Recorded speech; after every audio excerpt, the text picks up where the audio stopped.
Harriet Hageman is a former Republican National Committee woman and the gubernatorial candidate. Good morning to you, Harriet. Thanks very much for being here.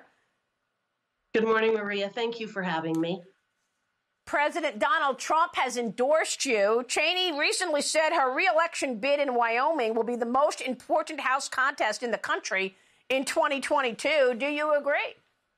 I tend to agree with that. And I think there are many reasons why it is. And I think what it comes down to is which side of the party are you going to be on? The fact is that in Wyoming, we support the America First agenda and the Wyoming First agenda.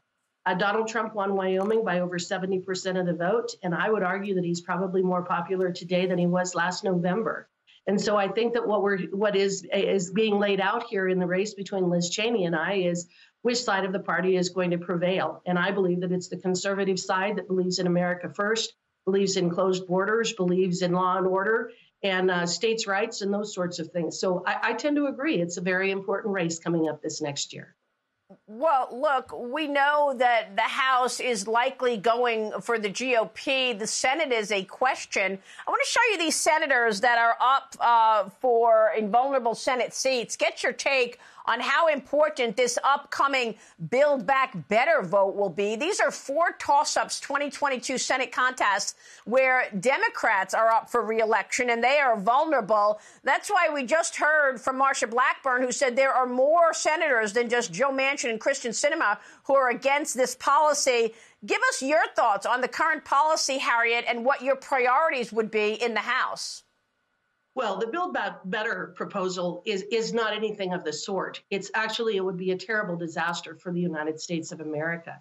It's absolutely contrary to our entire constitutional foundation, separation of powers, federalism, and everything else. What you see with this bill is the Democrats' last gasp at trying to fundamentally transform America into a socialist country, and we simply cannot have it.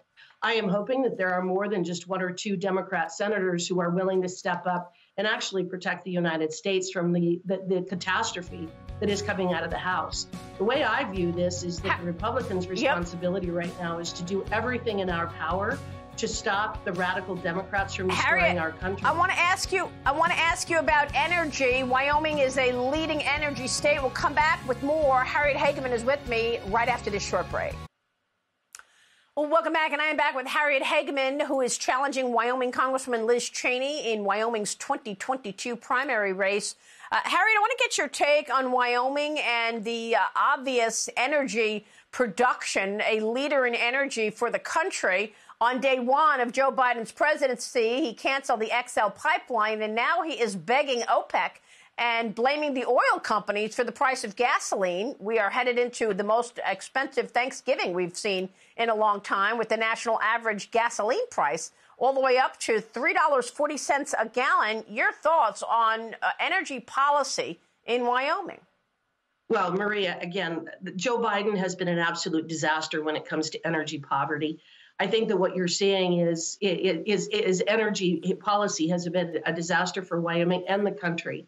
Donald Trump was excellent in terms of energy independence. That not only helped Wyoming, but it helped the United States as a whole. Our prosperity is based upon affordable energy. And what this administration is doing is making everything more expensive by the policies that they've adopted in relation to coal, oil, and gas, any of those things. So it's just been a disaster Harriet, so far. And yes. But you're a lawyer, and you've been fighting vaccine mandates, correct? Lawsuits against vaccine mandates. That's one of the issues that I've been fighting. The other things that I've been fighting over the years is I have been working for our small businesses in Wyoming, our oil and gas companies, our gravel companies, all of those things. And just one more thing, Maria, I want to make a quick statement Harriet, thank you so much. We'll be watching. I'm Steve Ducey. I'm Brian Kilmeade. And I'm Ainsley Earhart. And click here to subscribe to the Fox News YouTube page to catch our hottest interviews and most compelling analysis.